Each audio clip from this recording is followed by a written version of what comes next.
لیجیے اب اس واعظ کی ایک ریکارڈنگ ملاحظہ فرمائیے جو مولانا شمیم احمد اظہری نے آج جمعے کی نماز سے پہلے فرمایا تھا.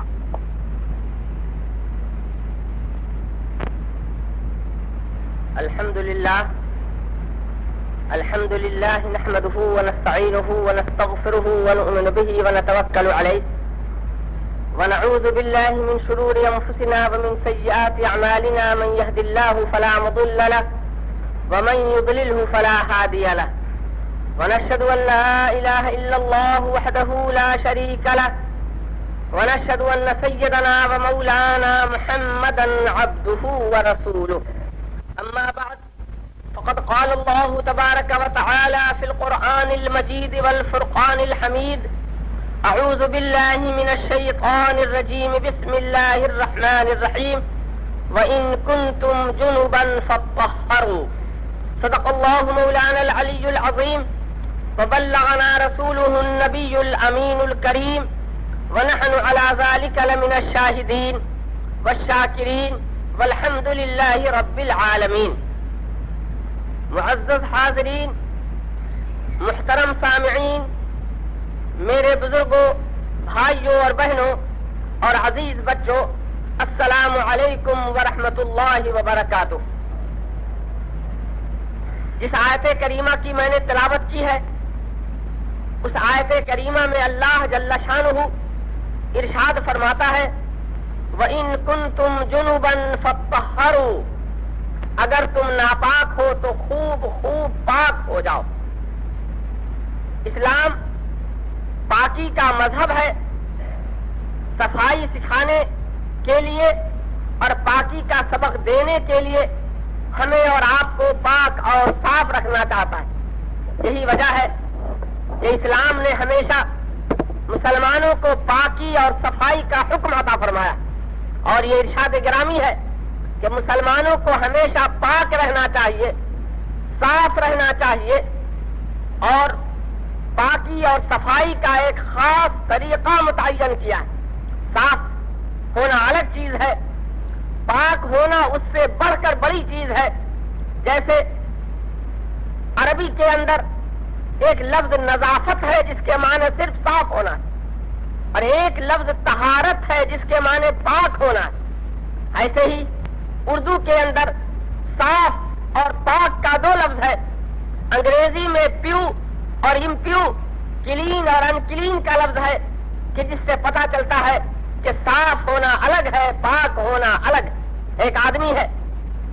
پیشاب کرتا ہے، پاخانہ کرتا ہے، لیکن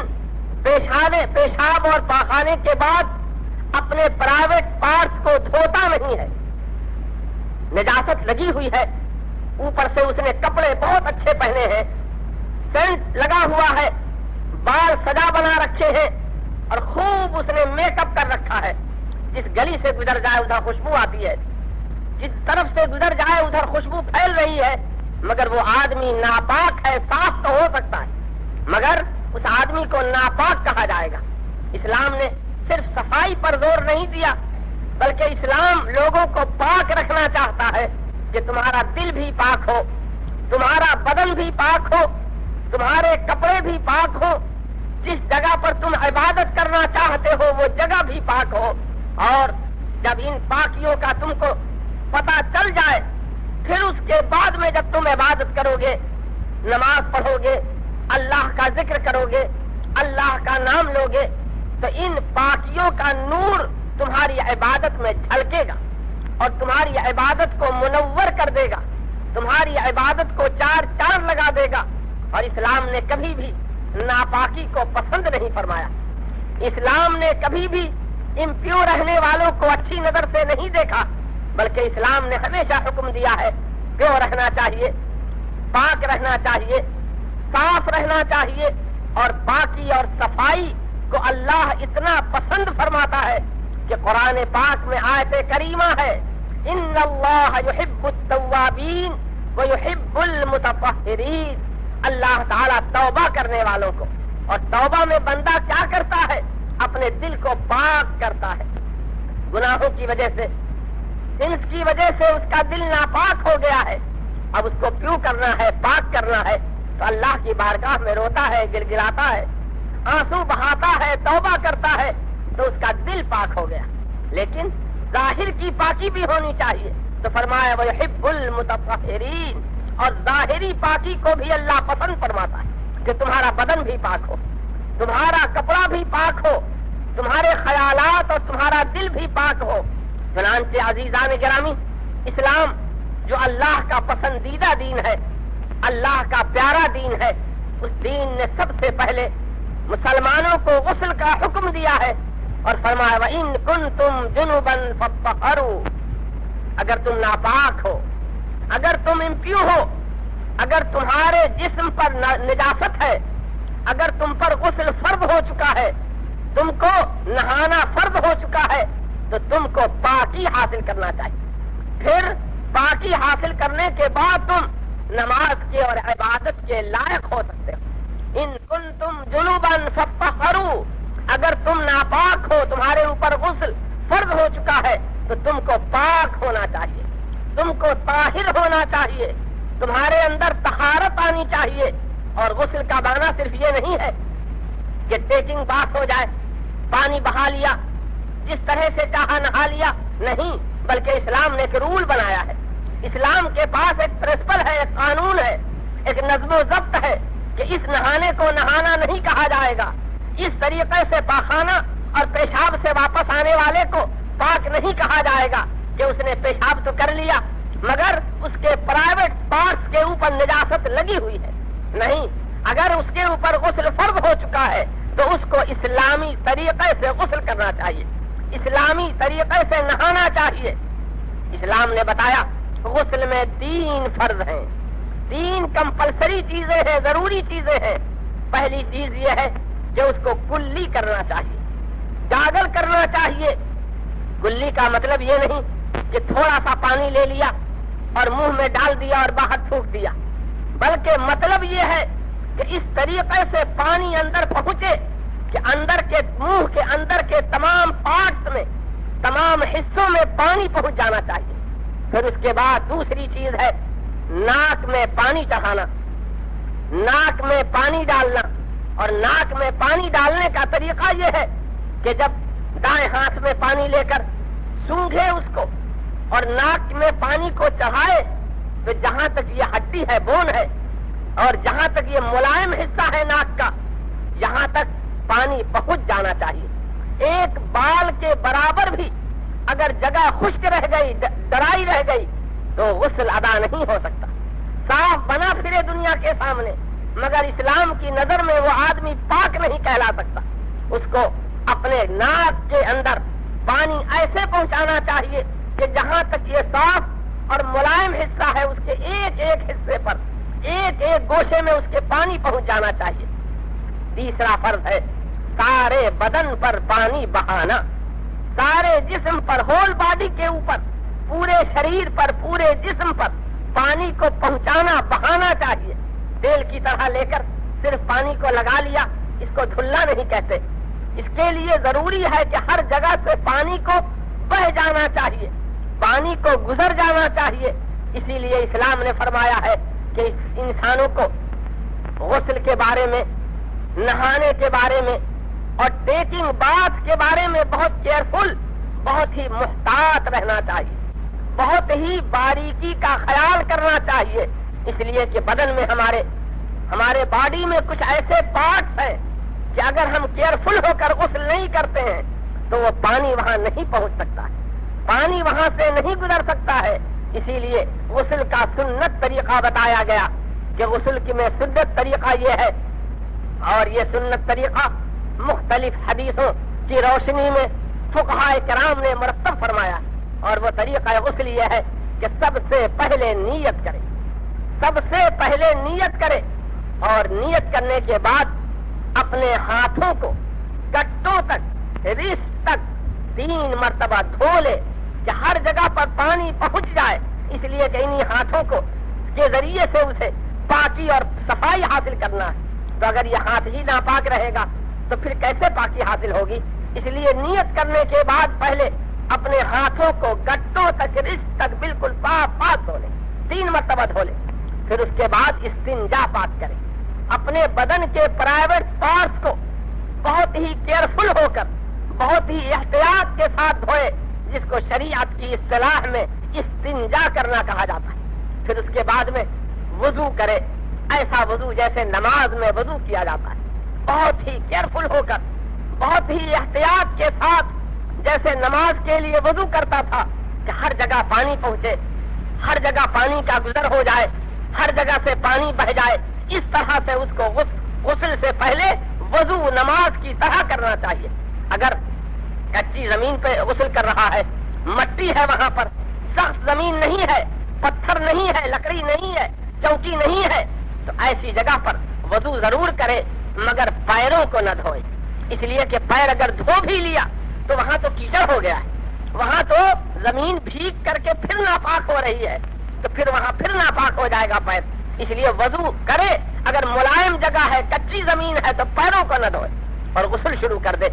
غسل اس طرح شروع کرے کہ پہلے شولڈر پہ، دائیں شولڈر پہ رائٹ کی طرف سے شروع کرے۔ اسلام نے ہر کام کو دائیں طرف سے شروع کرنا چاہا ہے، دائیں طرف سے شروع کرو برکت ہوگی، تو پہلے رائٹ شولڈر کے اوپر 3 مرتبہ پانی بہا دو،